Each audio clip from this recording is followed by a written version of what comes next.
Metroid Prime 4 is out, and I have complicated feelings about it. On the one hand, it is a Metroid Prime game, and in its best moments, a very good one. And that's nothing to scoff at. Metroid Prime is a unique series, there isn't much out there that's like it. And unlike its 2D counterpart, the 3D Prime games don't even have indies trying to imitate what they do. So if you wanted to play more Metroid Prime and you've already played all the ones that exist, you are mostly out of luck. On the other hand, Metroid Prime 4 suffers from some truly baffling design decisions. The game lacks a coherent vision for many of its pieces. Things like the desert, Silex's place in the story, the Federation squad mates, Samus's relationship to those squad mates, the desert, Miles Mackenzie's unwanted and unsolicited advice, the shocking lack of enemy variety, the strange linearity of the dungeons, the desert. They all feel like they were made independently with no thought as to how they would join together. I know it doesn't sound reasonable, but the game feels rushed. It feels like a lot of these elements were experiments that were forced together so that they'd be able to get a product out the door. This game bears the scars of what is surely a troubled development history. Now that said, I have to repeat, it is still Metroid Prime, and that means it really shines in places. My favorite area is the Ice Belt. The Ice Belt houses a research center that makes up most of the level. It's characterized by its disuse, by its ice-encrusted hallways that lead to long-abandoned laboratories, with many doors and pathways frozen shut. The facility is kind of quiet. There's basically no music, instead opting to use ambient sounds, to give the whole place a creepy atmosphere. It's also quiet because there are very few enemies. Occasionally you'll find a maintenance robot, but these encounters are rare and minor, and this sets up a fantastic atmosphere to read the game's lore, which I believe is the purpose of this section. Throughout the facility there are Lemorn data logs, explaining that the Grievers you've been fighting thus far are actually the same race as the Lemorn. They were transformed by the green energy shower, and in this facility they attempted to understand and reverse those effects. The data logs talk about their findings, their experiments, and ultimately their failure to save their race. In fact, the countless cryopods house Grievers that they were using as test subjects. Even before you entered the research center, you could see those pods being transferred. So the relatively uneventful exploration and the creepy music provide a good setting for this revelation. Then you get to the bottom, at which point you turn on the generator. This dramatically changes the facility. The music starts playing. Power flows through the long dead tunnels. The ice is melting, the facility breathes, insects scurry out of their holes. The Grievers and the cryopods also spring to life. You can even see them scurrying around as you navigate tunnels in morph ball mode. It's sick. It's fantastic. It's a beautiful contrast to how the environment was just moments before, with the music blaring and the yellow lights, and the water dripping down from melted ice in the ceiling. It's great. So great that I would say it's as good, on the same level, as basically anything in any of the other Metroid Prime games. Maybe better. And after this moment, the game never becomes this good again. In fact, from this point onward, it becomes precipitously worse. I actually don't begrudge anybody defending this game or thinking that it's great, because it does have really great moments, and maybe for you, they outweigh a lot of the negatives that appear later. That was not the case for me. For me, the negatives outweigh the positives by a lot. The quality of this game is really front-loaded. All of the best parts are in the beginning and the middle, and the last third of the game is both terrible and it drags, which left me with a lot of time to ruminate, a lot of time to think on all the ways in which this game left me unsatisfied. So, let's talk about that. Let's address the elephant in the room first, Miles and the rest of the Federation squad mates. They're not that bad. At least not for the reasons that everybody assumed they would be. The main concerns were that they would be excessively hand-holdy, following you everywhere you go, giving you solutions to puzzles, and just overall interfering with the atmosphere that Metroid Prime is known for. As for the hand-holding, it's very limited. It's not how I thought. In the dungeons, in the actual places that it matters, the NPCs basically don't tell you anything, not in terms of solving puzzles. The worst of that you'll get is the opening section with Miles that everybody saw in the previews.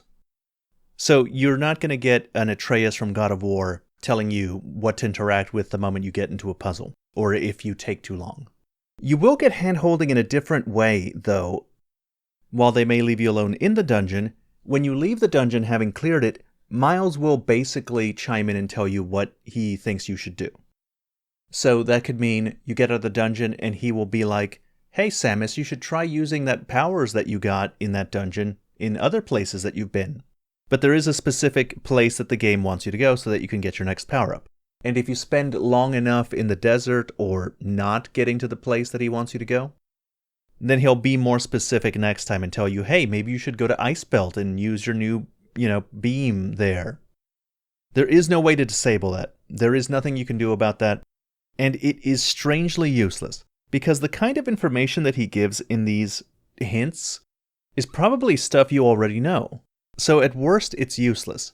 The thing is, something like this already existed in Metroid Prime 1. Prime 1 had the hint system. So if you took too long to get to your next destination, it would tell you, "Hey, there's some tremors in this particular location." And it would mark out a room, and you would be told to try and get to it. That room would have the thing that you need to progress. Miles is basically the same thing, but more annoying. And made worse because he can't be turned off. You could turn off the hint system in the Prime games. Miles is going to be absolutely certain that at least in this way you're not going to get stuck. Again, it's not that bad because where you should go is often obvious, and it would be much worse if he was actually in the dungeon, radioing you, telling you the solution to things. But it just doesn't make any sense. It's annoying and needless. Now, as for them tagging along and ruining the atmosphere, that didn't end up happening all the time.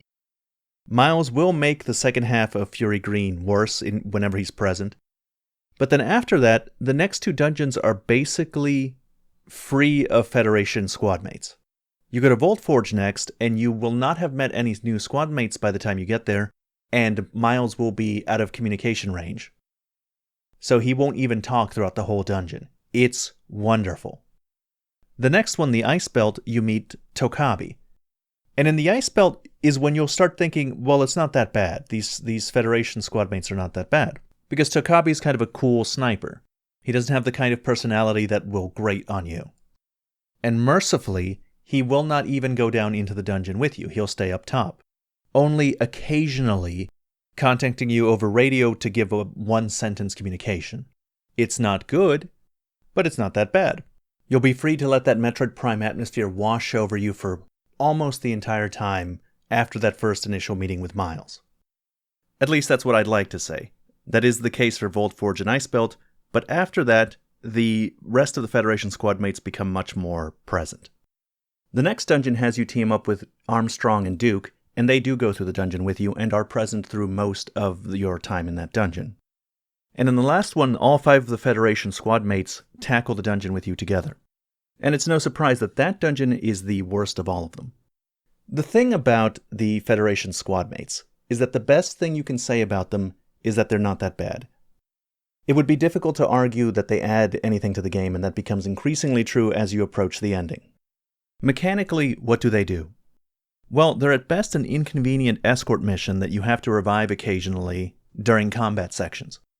You'll also need them to open certain doors, either because it requires 2 or 3 people to open, or because that companion can open that kind of door. But that's not really... Those doors are only there because you have companions. And nothing would have been lost if you had just put normal locks on those doors. So mechanically, they're unimportant, but they do have an effect on the gameplay, a negative effect. Everybody knows that the best thing about Metroid Prime games is their atmosphere. But I would go further. I think that it's the only thing that matters. It's not just the best thing about the Metroid Prime games, it's the thing that everything else works in service towards. So, for example, the puzzles and the combat. Those things are not that good. They're fine. The reason that they're there is so that it lets you engage more with the atmosphere. The puzzles are not difficult. They're not meant to be difficult. They're there to slow you down so that you're able to interact with the world while immersing yourself in the atmosphere. Similarly, the combat is not very difficult in the Prime games. In fact, in Metroid Prime 4, I would say that this one was harder than a lot of the other ones. And the combat here, I think, is better. I can honestly say I enjoyed the bosses in Metroid Prime 4 more than most of the bosses in any of the other games. There's more to them. So I'm not opposed to change. You could change a lot about a Metroid Prime game so long as you preserve the important part, which I think is the atmosphere, the feeling that you get as you make your way from one place to the other. When you're pathfinding, when you're routing, when you're engaging with puzzles, when you're fighting enemies. You could make big changes in the hopes of improving the combat in the puzzles, and I would be the last person to complain. But the thing about the Federation troopers is that they come at a heavy cost, because anytime they're with you, anytime they're introduced, anytime that you have to talk to them, anytime they're involved with a cutscene, anytime when they're just in the background doing their voice lines, they're making the atmosphere worse. They are an opportunity cost. Every time that I have to listen to or engage with them is a moment I could have spent in the quiet isolation that Metroid Prime games are known for. So a sacrifice was made for their inclusion. And what am I getting out of that? What is the return on that investment? What is the game trying to do with these squad mates? Narratively, what is their value? Well, they're trying to build up their relationship to Samus over the course of the game, so that by the end, their sacrifices on Samus's behalf are meaningful to you as the player. There's a lot of clumsy writing involved to try and gain that affect. So Duke will talk about how he wants to see his family. Armstrong talks about, I can't wait to get home and take a shower. I hope we're all still friends when we all get back together. And the sniper has a very tiny, insignificant arc where he starts off, oh, I'm selfish sniper man, but now I care about the squad and Samus. That arc is so tiny it's almost invisible. You would miss it if you blinked. So the point of the writing is to endear you to the Federation troopers so you care when they die at the end. I don't think it succeeded in that goal due to two things. Number one, the writing is not very good. I'm actually reminded of Metroid Prime 3. I've been one of those people that have criticized Metroid Prime 3 very heavily. But I'm realizing now I may have been too harsh with it. Because looking back, I was a lot more emotionally invested in the bounty hunters than I ever was for Miles and company. They were better written characters and their deaths felt more meaningful, even though they didn't have anywhere near as much dialogue. The second reason it doesn't work is that Samus herself is made to be a weirdo in this game. Because the focus is placed on everybody's growing intimacy, the Federation troopers talk to Samus very directly. They ask her questions and expect responses. And when she doesn't give responses, or her responses are just a weird nod or something, it makes her look like an antisocial lobotomite. In the ice belt, when you're coming back up after turning on the power, and the grievers are coming out of their pods, Takabe mentions that, oh no, they're in the walls, they're coming for me. And finally he's like, I'm getting off comms. But you've just been informing her this whole time anyway, and she hasn't said anything. There's no difference between you being in comms or off of comms. And it's weird specifically because the game is trying to convince you. It's trying to sell this idea that Samus and these troopers are getting closer, and you can't see that. If anything, it would be easy to read Samus's standoffishness as a dislike for the troopers in general, mirroring my own frustration with them. It's hard to read this as anything else than fear to give Samus any meaningful dialogue because of the backlash of Metroid Other M. That game so traumatized Nintendo that they are, I think, very hesitant to let Samus say anything ever. But in my opinion, the problem wasn't that she spoke, it was the things that she was saying. And if you have her say different things, then people will have different reactions. And with these troopers, even some simple dialogue, even if it was stoic dialogue, would go a long way to sell the idea that she cares about them at all. Okay, my last problem with them is the final dungeon. Whatever affection I might have felt towards the NPC companions gets completely spent there. Because the whole dungeon is the troopers sacrificing themselves on behalf of Samus 5 times in a row. I don't think there was anywhere near enough time with any of these troopers to develop their characters or their relationship with Samus for any of these sacrifices to be meaningful, especially the robot. The robot, you go back to a side area after beating the 4th dungeon. You go to a different area in the ice belt to get him and get a power-up, spend less than 5 minutes with him, and then once you have that power-up, you're able to go to the final dungeon. So you've spent no time at all with him. There's also not really a reason why they're joining me there. It's just because the game wants it to happen. I didn't need these 5 squad mates for the rest of the dungeons, and I didn't learn any new information that would necessitate all of them going there with me. As far as they know, they could have just as easily stayed behind. So you get to the mines, and the robot and the sniper fight off waves of enemies, staying behind while you and Duke and Armstrong go down. Then Duke drills a hole into the earth so that you guys can go further down, and then closes that same hole with the drill and stays behind. Armstrong then does the same thing with the bulldozer drill. And then I shit you not, the robot comes back and sacrifices himself for you again. Then you beat the boss, you get the key, you leave the dungeon, and everyone is still alive. So whatever emotions you were going to draw out of me from killing off these NPCs, you squandered it. It's over. You're not getting that again. So for me, these characters don't do anything. They don't fulfill their narrative goals. They don't fulfill any kind of mechanical goals. In the places where they are there, they hurt the atmosphere. So they're entirely a net negative. Now let's talk about the desert. The desert is the other elephant in the room. It's the second of the two things people were worried about. I think it's easily the worst part of the game. When I first saw it, I was concerned, but it's actually much worse than anything I could have predicted. First of all, it's ugly. And it's ugly in a game that otherwise looks fantastic. It's kind of funny. The original Metroid Prime was the best looking game on the GameCube. Metroid Prime Remastered probably is the best looking game on the Switch. And in its best places in the actual dungeons, Metroid Prime 2 does look phenomenal. Except for the desert. The desert is hideous and there's nothing to it. And for most of the game, there's no reason to interact with it. The kinds of things on the desert are like shrines and Federation outposts where you can get parts of the mech. But all of those require one or another upgrade. So it's really not to your benefit to go around early in the game and try and mess around with the desert. Because more than likely you don't have the upgrade necessary to do anything in the desert. And it's not even worth it to get green energy crystals, because more green energy crystals spawn as you do more levels. And yet, even though there's nothing to do in this desert, the game insists that you spend an inordinate amount of time in it. Because the desert is the only thing that connects all of the different zones together. So if you want to get to a new location or to an existing location, you want to backtrack, you have to go through the loading screen to get to the desert. And then you can't get on the bike right away. Most of these zones have entrances that you have to walk a little bit into the desert before you get into the bike. And then you get on the bike, and the bike is unusually slow. The desert itself feels like a loading screen. There's nothing between you and your destination. The game will keep respawning the same two enemies, which you really should ignore because they don't do anything. And engaging in combat on the motorcycle is not fun. Then you go over to your destination, you have to get off of the motorcycle and walk past the entrance, and then you can finally do another loading screen to get to the place you actually want to go. And that's every time. Every time you want to do anything. Anytime you want to go to a new location, anytime you want to backtrack, anytime you want to go back to base to talk to Miles, anytime you do anything, you have to do all these steps that involve engaging with the desert.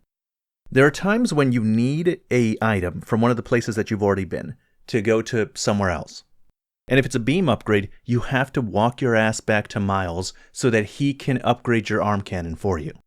So, desert, loading screen, backtrack for 15 minutes to get the item, leave, desert, loading screen, go to Miles McKenzie, have him install it, desert, loading screen, then you can go to the new dungeon. It's crazy. And then finally the green energy crystals. In order to beat the game, you need to have collected a certain number of green energy crystals. You're told this in the beginning, but I heard from previews before the game came out that this was a problem for a lot of people. So in order to avoid that happening to me, I decided to just grab green energy crystals along the way to places. I kept it in my mind. Anytime I saw one along the way to somewhere else, I would just go out of my way to grab it, thinking that would spare me from having to grind at the end. I also didn't start collecting the mech parts until the very end. This way, all of the green energy crystals were spawned. I could just go and pick them up as I'm looking for the mech parts. It still was not enough. It was not enough. Even after all that, I still needed to go back into the desert for at least 2 more hours, just collecting crystals. All the while, every 10 minutes, Miles is calling me, telling me, "Hey Samus, don't forget to put in the green energy crystals. Deposit them at the altar." And this is after the 5th dungeon, so I'm already disillusioned with the game. I did not like how the 5th dungeon ended. I was already exasperated with this nonsense.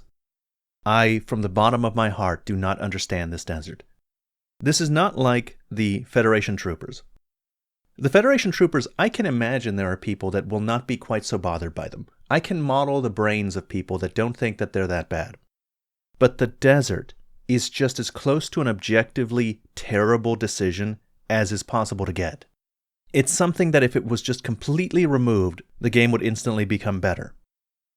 Okay. Those last 2 negatives kind of overshadow a lot of the other problems that Metroid Prime 4 has. But they're not the only thing to talk about. There's a lot of other things that the game does poorly. For example, how strangely linear the dungeons are. Because it's not just linear, it's extremely linear. It's not linear in that there's only one way to go. It's linear in that you can only see one way to go at any given time. You might get to a room that has more than one door, but you need only pop into one of those doors to see which is the right way to go. You don't have to go further into that room to see that it eventually leads to a dead end and you have to go back to the first room. No, you will immediately know which way is the right way to go. Because the wrong way to go will usually just be one room large. Metroid Prime 1 and the Metroid Prime games in general are also technically linear. They're not really like the 2D games where they reward or incentivize or even account for sequence breaking. You are expected to get upgrades in a certain order, and there is one intended path to those upgrades. But it's not the same because Metroid Prime may be linear, but it hides it better. It gives the illusion that it's not linear. There are lots of places to go and you have to figure out which one to go down. And you can go deep in the wrong direction before realizing that you're going the wrong way. This is one of the reasons why the hint system in the older games is better. Not only is it not tied to an annoying NPC telling you where to go, the hint system only shows you what room you need to be at. It doesn't show you the route there. So that pathfinding, that figuring out how to get to that spot, is still something that you need to do. Whereas in Metroid Prime 4, I don't think there was ever any pathfinding. There was no routing. There was no decisions being made as to where I should go and how I should get there. And this is partially because the desert connects to every area, and there's only one entrance to every area. People say the same thing about Metroid Prime 2, but again, it's not the same. In Metroid Prime 2, there was a kind of hub area, but that hub wasn't the only entrance into each zone. The Aegon Wastes, for example, can connect directly to Torvis Bog or to Sanctuary Fortress. And even the maps themselves are not quite as linear. So even having simple objectives as to where you want to go on that same map will have you making more decisions than what you would in Metroid Prime 4, because in Metroid Prime 4 it's just go forward or back. I also don't like how Silex has nothing to do with the story and is absent for most of it, but it's not a surprise because they didn't write anything for him. I have been wondering what is up with Silex and what grudge does he bear against the Federation. What did Samus do that made him hate her? Does it have to do with the shady things that the Federation does sometimes, like in Fusion and Other M? Could it be that he was the chosen one that the Lamorne prophesied about, but he refused his destiny so that he could take another shot at Samus, blinded by his hatred? But no, it's none of that. He's just a guy. He has no backstory. He has no reason to hate Samus or the Federation. He's a bargain bin Iguazu from Armored Core 6. And the reason why he doesn't have anything to do with the story is because they couldn't be bothered to fit him anywhere. There's also just nothing going on this planet. It's the least interesting planet that Samus has ever explored. Apart from the one revelation in the Ice Belt that the Grievers are the Lamorne, most of the scan logs and statues either tell you things that you already know or are uninteresting and unrelated to the story. There was a lot more going on in Metroid Prime 1, 2, and 3. In Metroid Prime 2, I remember that you could find scan logs not just of the Luminoth and their history, but you could also find the logs of the Federation troopers that crashed onto the planet, and see the record of their final moments. You could also see logs of the space pirates that the Federation had chased here, and it talked about their operations with Phazon, them trying to mine it, their interaction with the Ing, their interactions with Dark Samus, their experiments into portal technology. It was really cool. And you might say, well, that's not fair. Metroid Prime 4 doesn't have space pirates. But why not, actually, now that we're talking about it? This game has a serious enemy variety problem. Why aren't there space pirates? How come Silex got teleported, and apparently his Metroids got teleported, but not the space pirates? They could have had facilities, they could have had logs. We could have even fought Metroids that haven't fused into anything yet. There could have been space pirate types, and then Metroids fusing to space pirates or other local fauna. Why aren't we seeing logs of the space pirates trying to exploit the green energy? Instead of having to drive around in circles in the desert, maybe they could have had us attack green energy mining sites. The space pirates could have had facilities, and those facilities would have both interesting scan information, green energy crystals, and whatever else you wanted to place there. You could add or replace anything, and it would have been better than what we actually got.